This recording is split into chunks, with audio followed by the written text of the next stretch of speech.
I really made a mistake when I referred to WSX as the weirdest wrestling show you've never seen. Because this right here, this is the weirdest wrestling show you'd never want to see. Have you ever looked at something and wondered, how did this get made? Well, today's one of those cases. And even though this never made the air and this pilot was never picked up, the mere fact that it was made is enough for me to lose faith in humanity. Today we're talking about All Wheels Wrestling, a side project of TNA Wrestling that never went anywhere. One of many, actually. The AWW would have been a goofy gimmick promotion meant to capitalize on the crossover of fans between wrestling and motorsports, which there certainly is a lot of.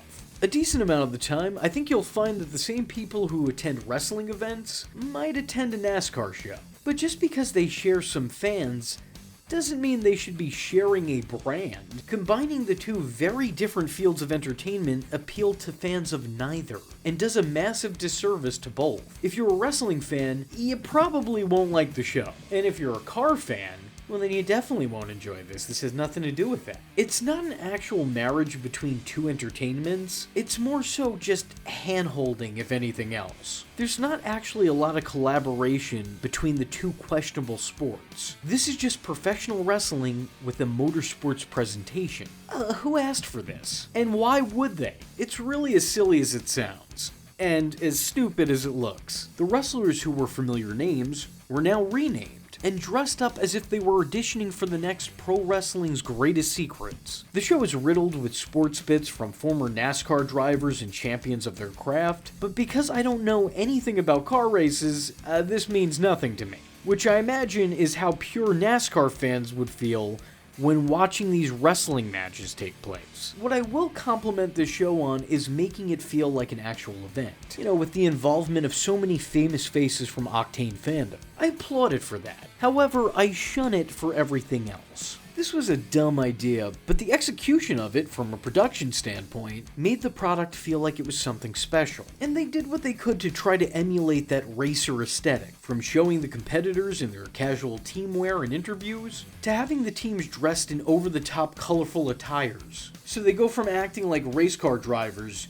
to dressing like they're the actual race cars. They tried to blend the rules of the road and the rules of the ring, but not the easiest thing to do. Standard matches are referred to as speed matches, where two men compete in what essentially boils down to an Iron Man match. Although in this case it'd be more of a tinfoil match, as you only get a 5-minute time limit. They're also not counting pins, they're counting points, which you get depending on how you get the W. So already, you're not getting lengthy or quality matches. The wrestling is fine. It's a solid small roster of more than competent talent, but it's also completely hampered down by gimmick.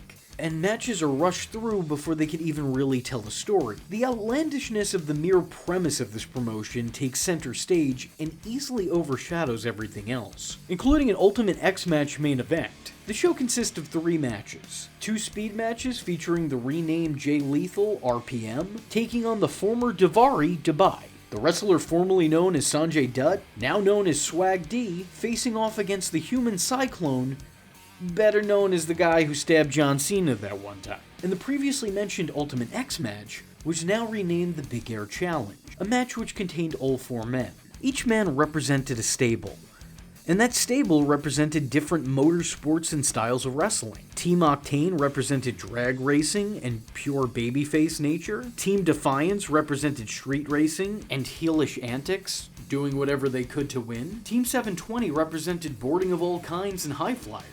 And Team Dino represented monster trucks and powerhouses. This almost feels like how Mexican wrestling has Technicos and Rudos, although now that I said that out loud, I'd really like to apologize to Lucha Libre as a whole for making such horrible allegations. To the company's credit, they tried to make this work. But there was no making such a bizarre niche premise like this actually suitable for either audience, let alone show it on a grand scale. Most importantly, when the highlight of your show is that one of the many video packages on the show was set to the Brian Kendrick's WWE theme song, a mistake may have been made.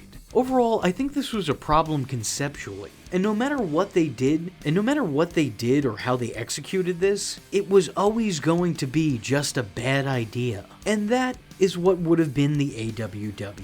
Thank God some things aren't meant to be. With that being said, if you like this video and want to see me check out more bizarre wrestling, let me know in the comment section below by leaving a comment saying, "That is fake wrestling." I am vengeance. I am the night, and that was V Infuso.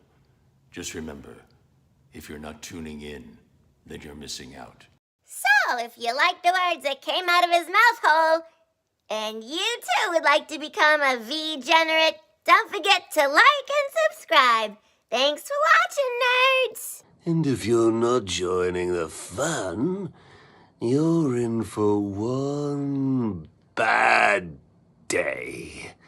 And you know what they say about having one bad day?